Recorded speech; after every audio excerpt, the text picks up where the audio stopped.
Queridas companheiras, queridos companheiros, meu caro, magnífico reitor Ricardo Lodi, melhor ex-reitor, porque ele acabou de renunciar, meu querido Aloysio Mercadante, Marcos Ominamo e Ernesto Sampé, três companheiros que fazem a coordenação do Grupo de Puebla, minha querida companheira Dilma Rousseff, meu querido companheiro André Siciliano, meu querido companheiro André Freixo, Marcelo Freixo, minha querida companheira Yolanda, vice-presidenta da Espanha, meu caro companheiro Zapatero, ex-presidente da Espanha e membro do Grupo de Puebla, e meu eterno companheiro, ministro das Relações Exteriores, Celso Amorim, que está aqui conosco.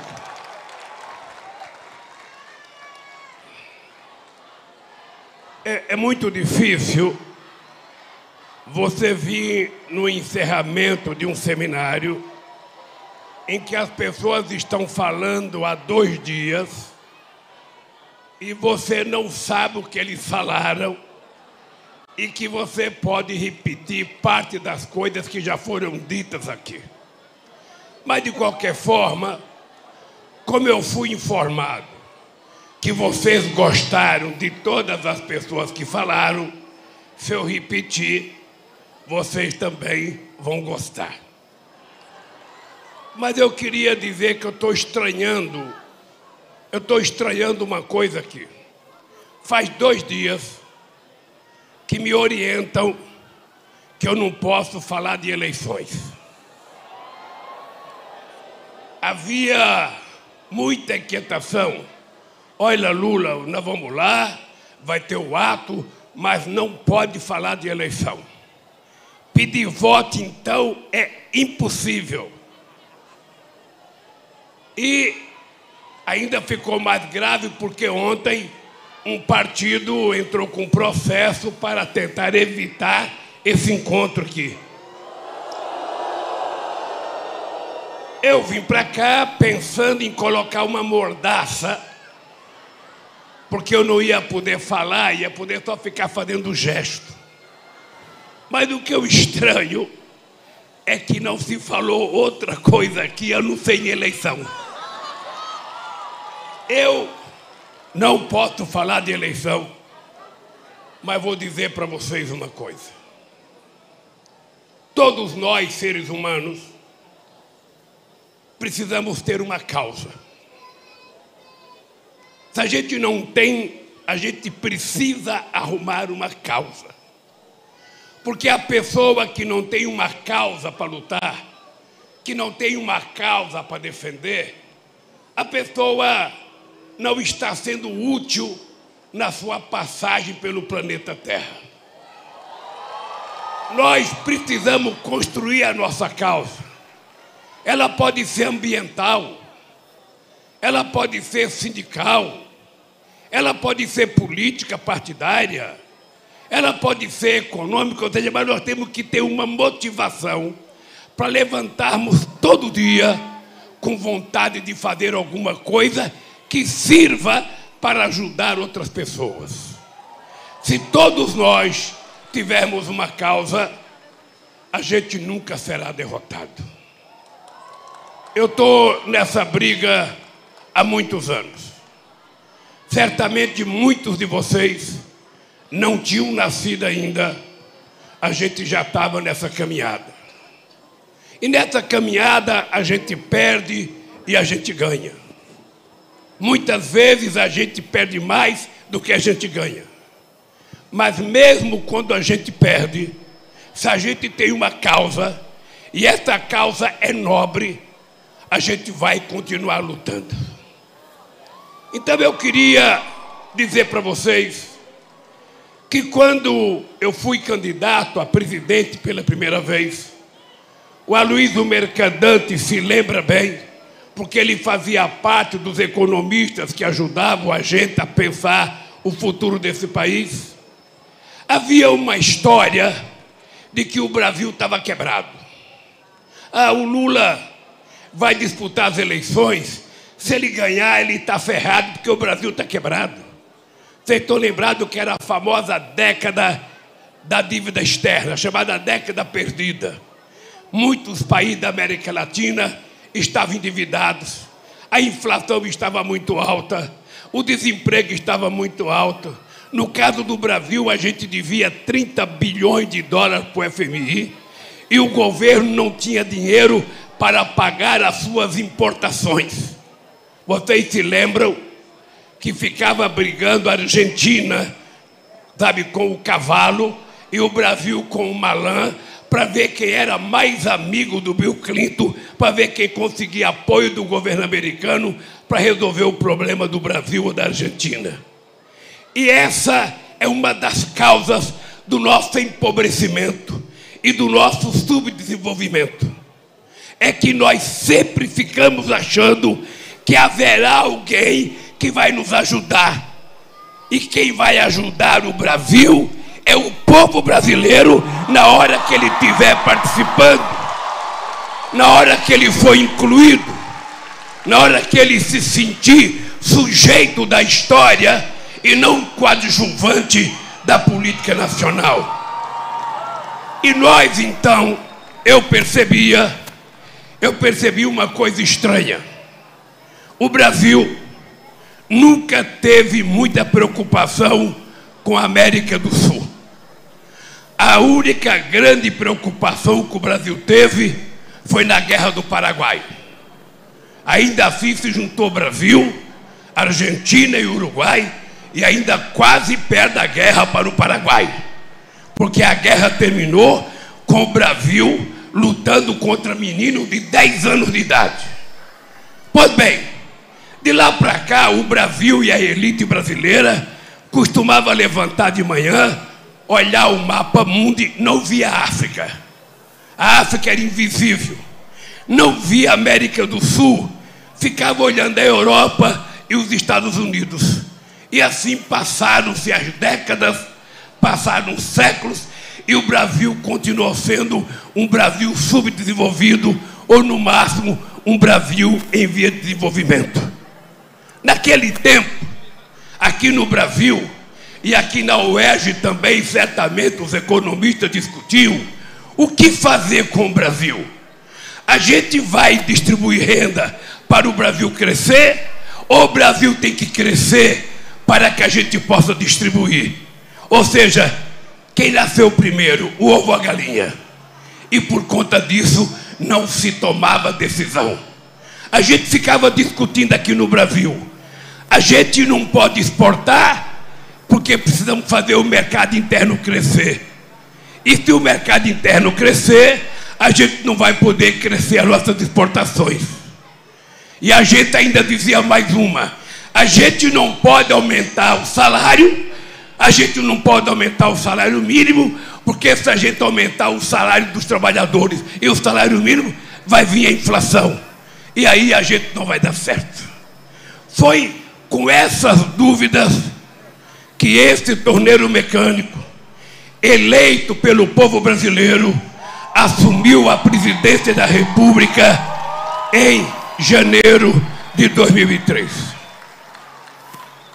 Vocês não têm noção do que é você deitar e ficar de barriga para cima pedindo a Deus para você não fracassar.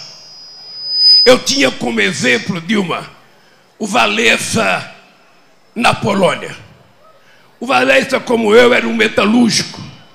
Na mesma época que eu fazia greve nas indústrias automobilísticas em São Bernardo, ele fazia greve no estaleiro de Gdansk, na Polônia. A diferença entre o Walesa e eu é que ele tinha um amigo que virou papa. E a igreja deu um forte apoio para que o Walesa não só ajudasse a derrubar o regime do general na Polônia, mas fizesse o Valesca ser eleito presidente da República. E o que aconteceu com o Valesca? Ele foi presidente. Quando terminou o seu mandato, ele foi candidato à reeleição e teve apenas 0,5% de voto. Ou seja, significa que tinha sido fracasso o mandato do Valesca. E eu ficava pensando, eu não posso errar, porque se eu errar, eu tenho que voltar para o sindicato. A minha casa era a 600 metros do sindicato. Eu ouvia os discursos dos trabalhadores às 6 horas da manhã na porta da Volks, na Brastemp, na porta da Volkswagen Caminhões. Eu falava, porra, se eu fracassar, eu vou ouvir os caras me achincalharem na porta de fábrica. Ademais, eu não falo espanhol. Quando esses caras, meus amigos que falaram aqui espanhol, eles falam muito rápido, eu não entendo nada. Não entendo nada. E eu não falo francês. Eu não falo inglês. Então eu estou desgraçado, eu não posso ir para nenhum país, eu tenho que ficar em São Bernardo, no Brasil. Eu não posso perder as eleições e ir para Paris. Eu não posso perder as eleições e ir para a Inglaterra. Eu não posso perder as eleições e ir para Madrid. Então eu tenho que ficar. Essa era uma preocupação minha de não fracassar, porque eu não tinha para onde ir, eu tinha que ficar aqui. Pois bem, companheiras e companheiros, a única coisa que eu tinha certeza era que a gente poderia governar esse país. Eu conto isso sempre, porque isso é uma marca na minha vida. Eu tive 2 momentos na minha vida que definiu um pouco a minha trajetória política. O primeiro foi quando, dia 10 de dezembro de 2002, eu já eleito presidente da República. Não, antes eu tomei uma decisão. Eu queria demonstrar que a minha relação prioritária seria com a América do Sul. E os 2 primeiros países que eu visitei foi a Argentina e o Chile, para marcar a minha posição com a América do Sul. Mas nós fomos convidados pelo presidente Bush, e lá vai o torneiro mecânico no salão oval da Casa Branca. Lá, aquele salão oval da Mônica Lewinsky, vocês sabem, lá estava o Lula. E eu chego lá, o Bush estava obcecado para fazer uma guerra. Porque esses países ricos, quando a economia deles está fracassada, quando eles estão mal na pesquisa, eles inventam a guerra. De preferência dos países dos outros. De preferência dos países dos outros. E o Bush estava num processo de reeleição. E tinha sido atentado contra as torres.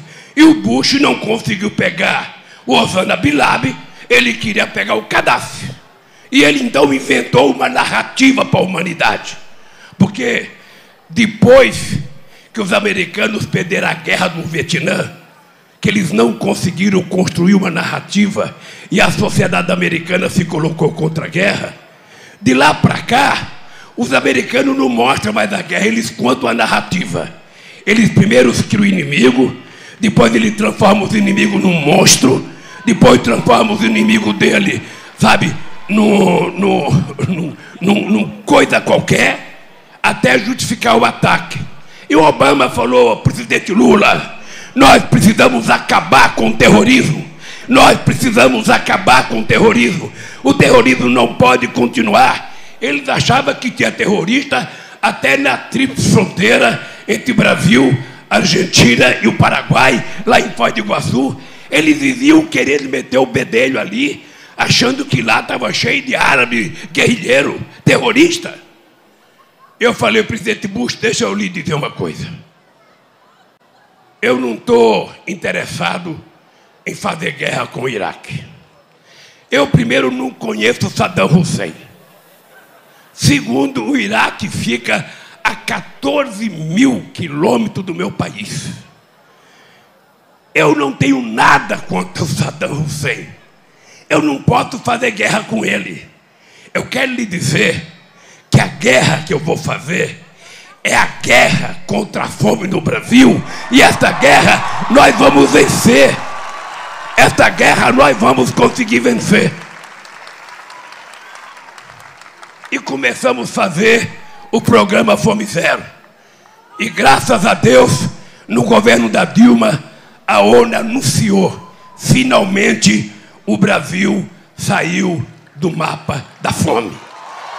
Finalmente o Brasil estava considerado um país sem fome. Apesar de não termos acabado com a pobreza, que ainda é muito grande. E há outro momento que me deu orgulho de ser presidente, é que eu tinha apenas 5 meses de governo. Eu sou chamado para a primeira reunião do G8, em Evian. Aí chegamos em Evian, estava lá o Bush, estava o rei da Arábia Saudita, estava o Tony Blair, estava o Koizumi do Japão, estavam os presidentes de todos os partidos, estava o Chirac. E eu olhei dentro de uma sala, era uma sala fechada, toda de vidro, as pessoas sentadas, e eu do lado de fora tentando levar o meu intérprete, porque nem eu entendia, nem eu falava. Se eu entro naquela reunião sem intérprete, seria a reunião do surdo e mudo aqui. Não falo, não escuto. Então, eu fiquei discutindo com a organização que eu precisava levar o meu companheiro Sérgio Ferreira, que é aqui do Rio de Janeiro, que é um dos maiores intérpretes que eu já conheci na vida. E não deixaram o Sérgio entrar. Aí eu falei, pô, o que que eu vou fazer? Está lá o metalúrgico de Garanhuns, na frente daquelas personalidades todas que eu via na televisão. E o que que eu vou fazer? Aí o Sérgio falou, presidente, não tem problema. A hora que o senhor entrar, o senhor coloca aquele aparelho no ouvido, de tudo que o senhor falar, eles vão traduzir. E tudo que eles falarem vai ser traduzido para você. Aí eu fiquei pensando, olhava na cara dele, eu falei, peraí, quem desses presidentes já trabalhou no chão de fábrica? Nenhum. Quem desses presidentes já ficou desempregado? Nenhum. Quem desses presidentes já passou fome? Nenhum. Quem desses presidentes já morou em casa que entrava 1,5 metro de água cada vez que dava uma chuva onde eu morava?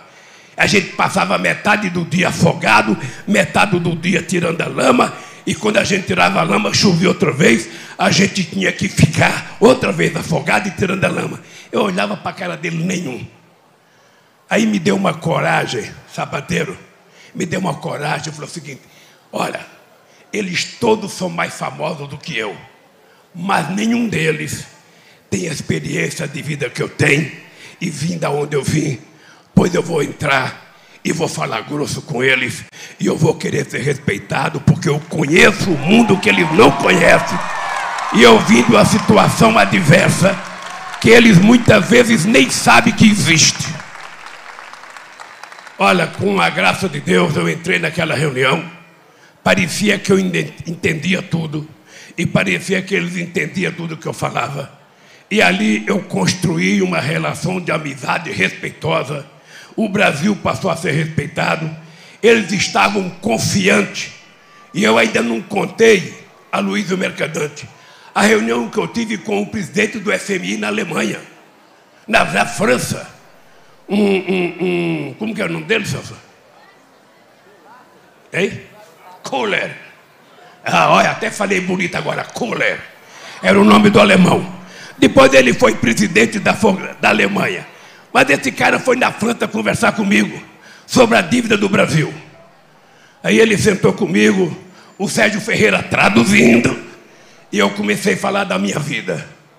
Comecei a falar de Garanhuns, comecei a falar de Caetés, comecei a falar das lições que a minha mãe me dava, comecei a falar do critério de honestidade, comecei a falar como é que a gente fazia a contabilidade na minha casa.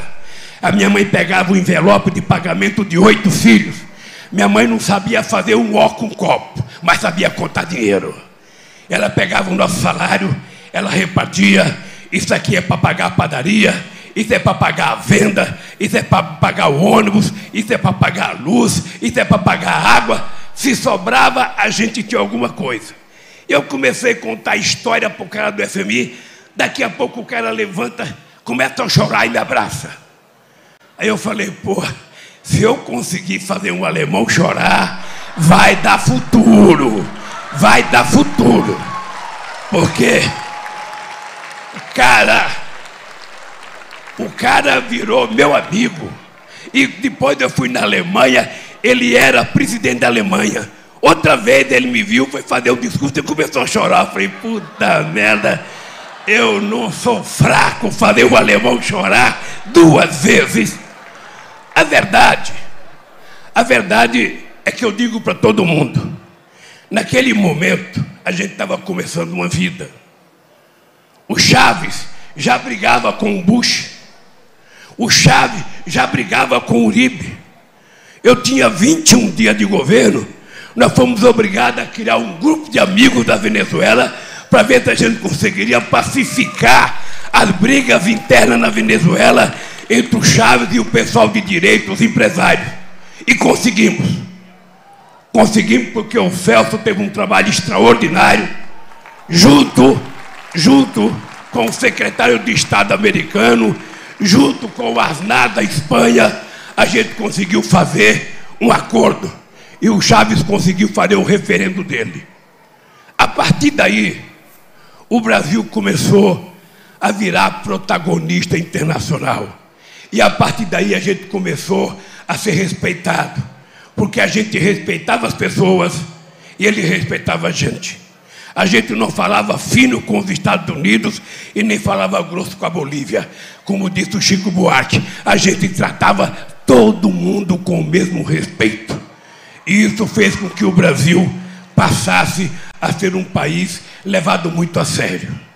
E nesse período, o Celso marcava, eu visitei todos os países da América Latina e do Caribe. Eu visitei 30 países da África. Porque ninguém vai para a África. Mesmo quando você é presidente, a gente avisa que vai viajar para a África. Aí quando chega na antivéspera, você chama o chefe do cerimonial e fala o seguinte: quem vai para a África comigo? Muitos ministros não queriam ir, porque se fosse para Paris o avião lotava, se fosse para Londres o avião lotava, se fosse para Nova York lotava. Mas para a África, a gente às vezes tinha que pegar o telefone e intimar o ministro: você vai, porque senão não ia. É assim até nos governos progressistas, nos governos de esquerda, o pessoal tem uma preferência pela coisa mais chique. Porque nós, seres humanos, temos uma facilidade imensa de nos adaptar às coisas boas. E temos muita dificuldade de aceitar as coisas ruins. Então, nós conseguimos fazer com que o Brasil passasse a ser uma referência no debate mundial. E aí nós fomos trabalhando com a Argentina, com o Chile, com o Uruguai, com o Paraguai, com o Equador, com a Colômbia, com a Venezuela, com o Peru, sabe, com todos os países, com a Nicarágua, com El Salvador, com Honduras, com a Costa Rica, com Cuba. Ou seja, então nós viramos uma espécie de referência na relação com esses países. Eu acho, Dilma, que foi um pouco isso que incomodou os americanos. Porque os americanos nunca admitiram que tivesse uma outra referência na América Latina que não eles. Então era preciso não permitir que o Brasil tivesse força política. Aí, a primeira coisa que nós fizemos na América do Sul foi fortalecer o Mercosul. Os americanos queriam introduzir aqui a ALCA, e nós, em Mar del Plata, na Argentina, expulsamos a ALCA e fortalecemos o Mercosul, com a Argentina, Brasil, Paraguai e Uruguai, e com outros países sócios. Até hoje você vê na televisão alguns ignorantes brigando com os países da América do Sul. A Dilma sabe, quando nós chegamos ao governo, o fluxo na balança comercial com a Argentina era só de 7 bilhões de dólares. Quando nós saímos, Dilma, era 40 bilhões de dólares o fluxo na balança comercial com a Argentina. Porque é para esses países que o Brasil vende produtos manufaturados. É para esses países que o Brasil consegue produzir as coisas que eles não produzem. Mas o Brasil fica pensando em vender para os Estados Unidos, só que os Estados Unidos não querem comprar do Brasil como a elite brasileira pensa que quer. Hoje, a relação comercial do Brasil com a China é 3 vezes maior do que a relação com os Estados Unidos. 3 vezes maior. É quase 100 bilhões de dólares. A nossa relação com os países da América do Sul é tão importante quanto com a Espanha, com a Inglaterra, com a França, que chega a 8, 9 bilhões só. Não é o tanto que a gente pensa que é. Então, os nossos parceiros que podem ajudar a gente a crescer e eles a crescer é exatamente a América do Sul. É exatamente, a gente tem que comprar e vender, porque essa é a política correta. A Venezuela, que eles odeiam tanto, a Venezuela tinha um déficit comercial com o Brasil de 4 bilhões de dólares. A gente começou a fazer a refinaria porque era necessário comprar um pouco de petróleo da Venezuela para equilibrar a balança comercial, porque não é possível uma balança que só um ganhe, é preciso que os dois ganhem. E nós, então, conseguimos criar na América do Sul uma consciência de que era preciso criar um bloco para pensar a economia, um bloco para pensar comércio, um bloco para pensar educação e um bloco para pensar cultura. Essa é a finalidade da América do Sul. Nós não precisamos ter fronteira, nós não precisamos ter fronteira. A nossa fronteira é o desenvolvimento, a nossa fronteira é o crescimento, a nossa fronteira é combater a miséria junto. É isso que nós precisamos fazer. E os ignorantes acham que o Brasil não pode ajudar a Bolívia, porque a Bolívia é pobre. O Brasil tem que conversar com a Áustria. Acontece que a Áustria não quer comprar da gente. Quem quer comprar é o Evo Morales. E mesmo assim, o Evo tinha um superávit conosco, porque a gente importava o gás da Bolívia. Aí depois que nós fortalecemos o Mercosul, nós criamos a Unasul. A Unasul era uma coisa extraordinária, porque juntava todos os partidos da América do Sul. E foi uma coisa muito extraordinária. O que atrapalhou a gente consolidar o Mercosul e a Unasul?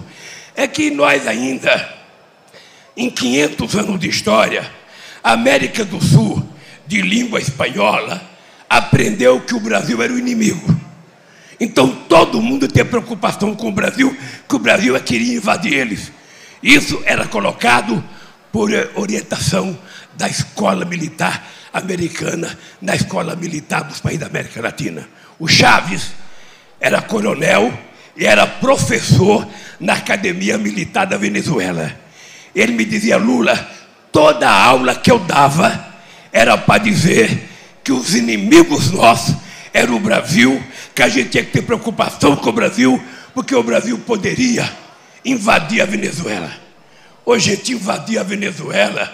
Quando eu assumi a presidência, os soldados brasileiros não ganhavam nem o salário mínimo. Quando eu ganhei as eleições, que eu tomei posse, os soldados brasileiros eram liberados às 11 horas, porque não tinha dinheiro para dar arroz e feijão para eles. Olha, quem invadir quem? O Brasil não tinha condições, porque o Brasil não tem noção do papel dos militares. O papel dos militares não é ficar puxando o saco do Bolsonaro, porque o Bolsonaro não é dono dos militares.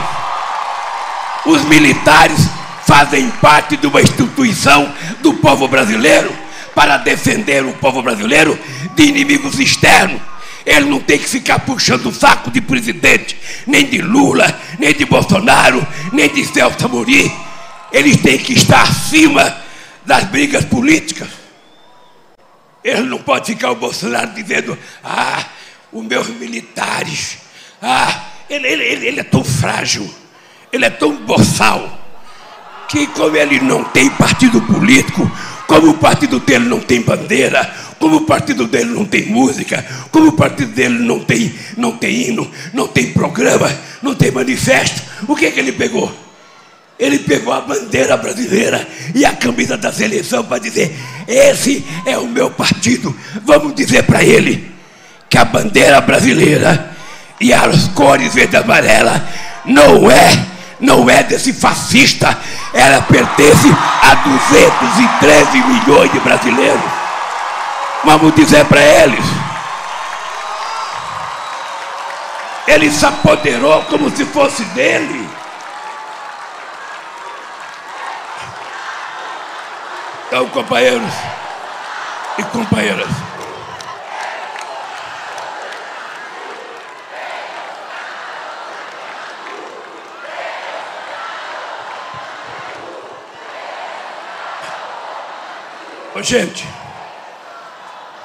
Ô gente, eu vim aqui para falar de igualdade.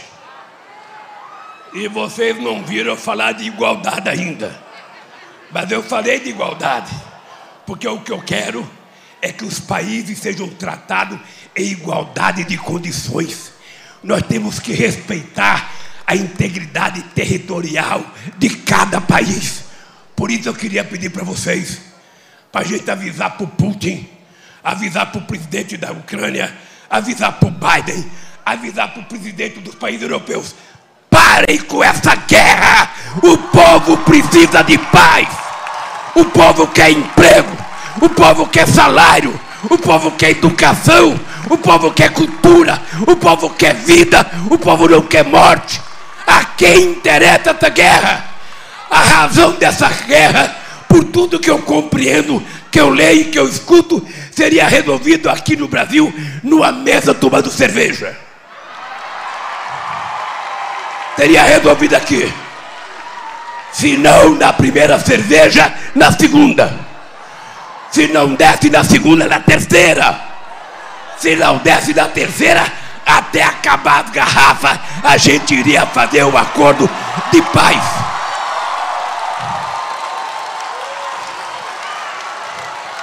Companheiros, essa bandeira é nossa. Essa bandeira não é deles.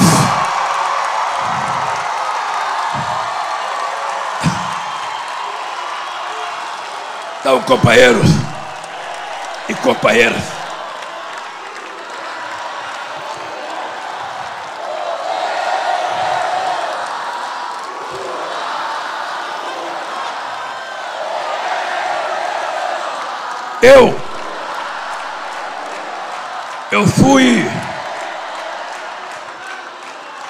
eu fui ao Vaticano. Eu fui ao Vaticano conversar com o Papa Francisco sobre a questão da desigualdade. Depois que eu conversei com o Papa Francisco, eu fui no Conselho Mundial de Igreja para conversar com o Conselho Mundial de Igreja sobre a questão da desigualdade. Porque não é normal. Não é normal em pleno século XXI, com o avanço extraordinário da ciência e da tecnologia, com o avanço da genética, onde a gente tem capacidade de produzir mais alimento do que as pessoas têm condição de comer. A gente tem no Brasil 19 milhões de pessoas com fome, 116 milhões de pessoas com algum problema de segurança alimentar e 900 milhões de almas no mundo passando fome. Sabe por quê? Não é por falta de alimento, é por falta de dinheiro. Enquanto isso, você tem aqui no Brasil 70% dos pobres, ou seja, ganham menos do que 10% dos mais ricos. Você tem gente, sabe, comprando passagem de foguete para ir conhecer o espaço, enquanto perto da casa dele tem gente morrendo de fome. Você está vendo as empresas de aplicativo acumulando bilhões e bilhões e bilhões de dólares. Tem um deles da Amazon que comprou um iate de 400 bilhões de dólares e mais um para pousar o seu helicóptero. Enquanto isso, quanto é que ganha esse povo que pensa que é pequeno empreendedor, que trabalha com aplicativo, esse povo que trabalha com Uber, esse povo que trabalha, sabe, entregando comida, às vezes carregando uma mala de comida nas costas e o estômago roncando de fome, porque não tem dinheiro para comprar, que não tem férias, que não tem descanso semanal remunerado, que não tem um salário adequado, essa pessoa que não tem nenhum sistema de segurança social, como é que pode?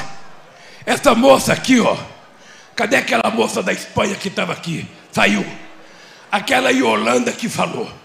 Aquela moça, ela é ministra do Trabalho na Espanha, é a segunda vice-presidente da Espanha, e ela fez uma negociação extraordinária com os sindicatos, com os trabalhadores de aplicativo e com os empresários, para anular a reforma trabalhista que a direita fez na Espanha em 2012. Em 2012 eles fizeram uma reforma trabalhista tirando os direitos dos trabalhadores, igual fizeram aqui no Brasil. E aqui no Brasil se preparem, porque nós vamos voltar a garantir o direito do povo trabalhador desse país.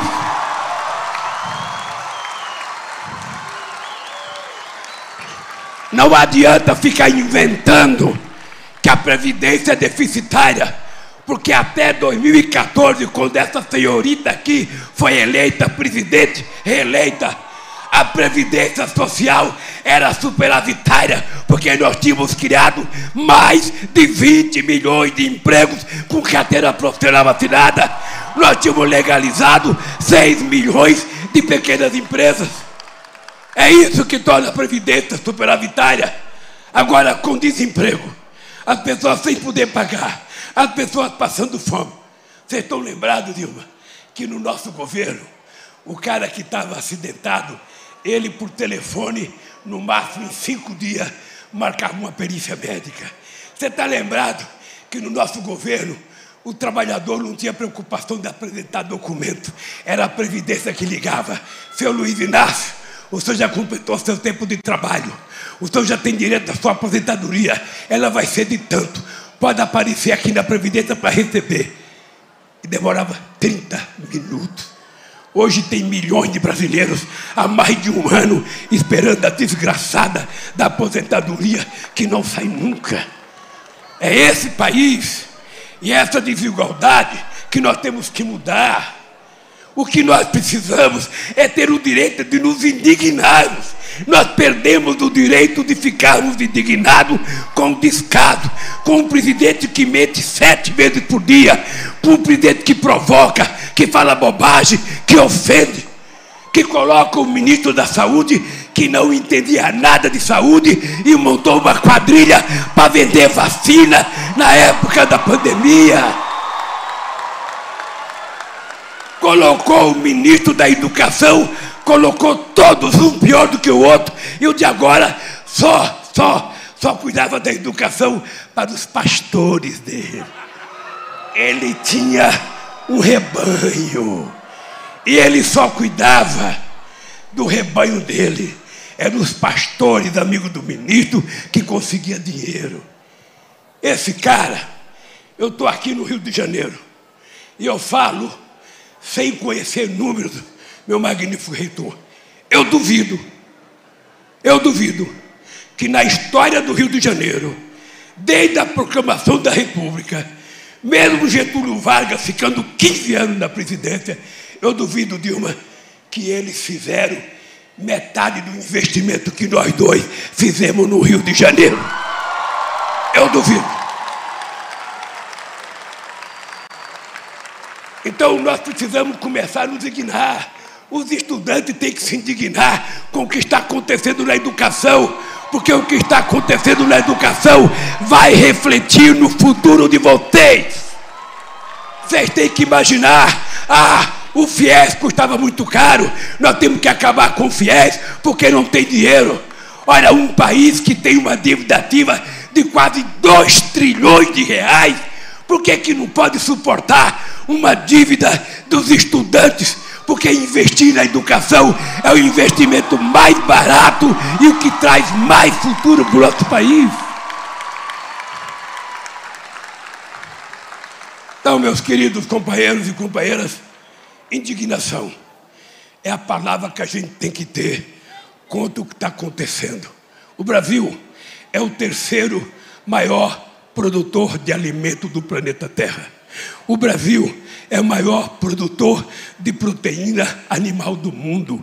Então, não é possível a gente ver as pessoas correndo atrás de um caminhão que tombou com carcaça de frango, ou uma pessoa pegando no almoço osso para ferver na água e tentar fazer um caldo para colocar no arroz. Não é possível.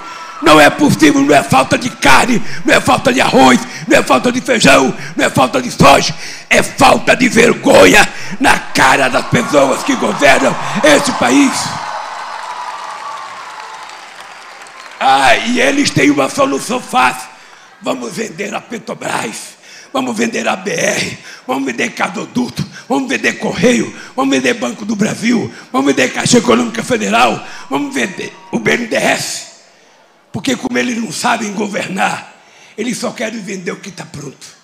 É como se você casasse, você que está me ouvindo, e o teu marido, ao invés de querer trabalhar para sustentar a tua casa, ele falasse: amor, vamos vender a geladeira. Na semana seguinte: amor, o dinheiro acabou, vamos vender o fogão. No quarto dia: amor, vamos vender a cama.